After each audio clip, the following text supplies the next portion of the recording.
بسم اللہ الرحمن الرحیم۔ محرم الحرام یوم عاشوراء کا ایک ایسا عمل جو آپ کی زندگی بدل دے گا۔ خواب آپ کو حقیقت میں بدلتے نظر آئیں گے، جس سے پہاڑ بھی ہل جاتے ہیں۔ بندش پہاڑ جتنی کیوں نہ ہو، ناکامی کے طویل رستے کھل جاتے ہیں۔ ناکامی کامیابی میں تبدیل ہو جاتی ہے، مایوسی کے لیے امید کی کرن ہے۔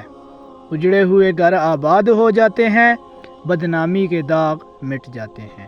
شہرت کے طلبگار عظیم شہرت حاصل کرتا ہے، روزگار کے دروازے کھل جاتے ہیں۔ یہ وظیفہ عمل اپنی اندر بے پناہ خوبیاں رکھتا ہے، خدا کو راضی کرنے کا نادر عمل ہے۔ اللہ تعالیٰ اپنے پیارے حبیب محمد صلی اللہ علیہ وآلہ وسلم کے صدقے کرم کرے۔ السلام علیکم۔ 10 محرم کے روزے کی فضیلت، بالخصوص 10 محرم کے روزے کی حدیث میں یہ فضیلت آئی ہے کہ یہ ایک سال گزشتہ کا کفارہ ہے۔ صحیح مسلم باب اصحاب۔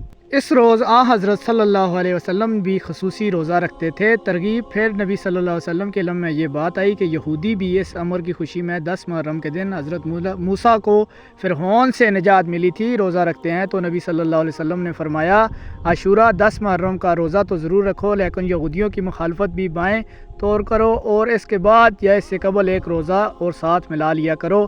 9 یا 10 محرم کا، 10 یا 11 محرم کا روزہ رکھا کرو۔ ایک اور حدیث میں ہے کہ جب رسول اللہ صلی اللہ علیہ وآلہ وسلم نے عاشورے کا روزہ رکھا اور مسلمانوں کو بھی اس دن کا روزہ رکھنے کا حکم فرمایا، تو صحابہ نے آپ کو بتایا کہ یہ دن تو ایسا ہے جس کی تعظیم یہود و نصارہ بھی کرتے ہیں۔ اس پر رسول اللہ صلی اللہ علیہ وسلم نے فرمایا، اگر میں آئندہ سال زندہ رہوں تو 9 محرم کا روزہ بھی رکھوں گا۔ لیکن اگلا محرم آنے سے قبل ہی آپ صلی اللہ علیہ وسلم اللہ کو پیارے ہو گئے۔ عاشوراء کے دن کا یہ روزہ کی حقیقت اور فضیلت آپ کو مکمل مسائل حل ہو جائیں گے۔ افطار کے وقت شہیدان کربلا کا واسطہ دے کر اللہ سے جو کچھ مانگو گے، اللہ تعالیٰ اپنے پیارے حبیب صلی اللہ علیہ وسلم کے صدقے عطا کرے گا۔ آپ کی تمام مشکلات، پریشان، غم و رنج دور ہو جائیں گے۔